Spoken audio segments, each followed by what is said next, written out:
សម្រាប់បងប្អូនយើងដែលបានធ្វើការ update app Messenger ទៅកាន់ version ថ្មីបងប្អូនប្រកាសជាជួបបញ្ហាមួយដូចអ្វីដែលខ្ញុំបង្ហាញនេះហើយបាទ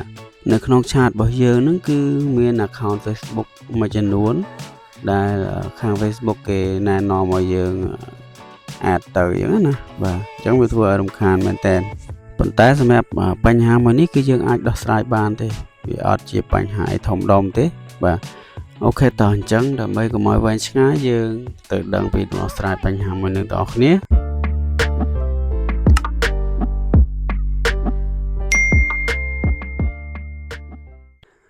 បាទសម្រាប់វីដេអូរបស់ខ្ញុំថ្ងៃនេះគឺខ្ញុំនឹងបង្ហាញបងប្អូនទាំងគ្នាពីរបៀបនៅក្នុងការលុបឬក៏បិទ account Facebook ដែលវា load ចូលទៅក្នុង chat របស់យើងទាំងដែលគេហ្នឹងមិនមែនជា friend របស់យើងទេប៉ុន្តែ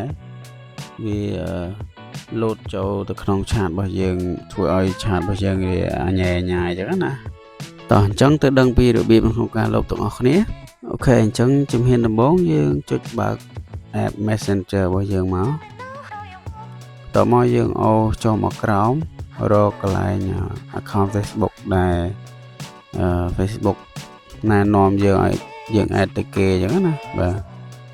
ហើយបន្តមកទៀតអ្វីដែលយើងត្រូវធ្វើយើងកលេចមើលសញ្ញាចុច3បាទសញ្ញាចុច3នេះដូចអ្វីដែលខ្ញុំបង្ហាញហ្នឹងបាទ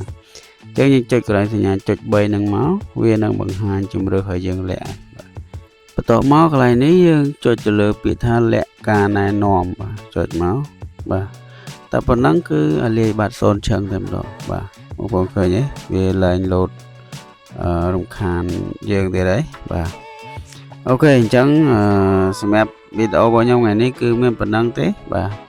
អរគុណច្រើនសម្រាប់ការទស្សនាវីដេអូមួយនេះតាំងពីដើមរហូតដល់ចប់បើសិនជាបងប្អូនមានជាចម្ងល់អត់យល់តាមអត់ទាន់ត្រង់ចំណុចណាមួយបងប្អូនអាច comment សួរនៅខាងក្រោមវីដេអូបាន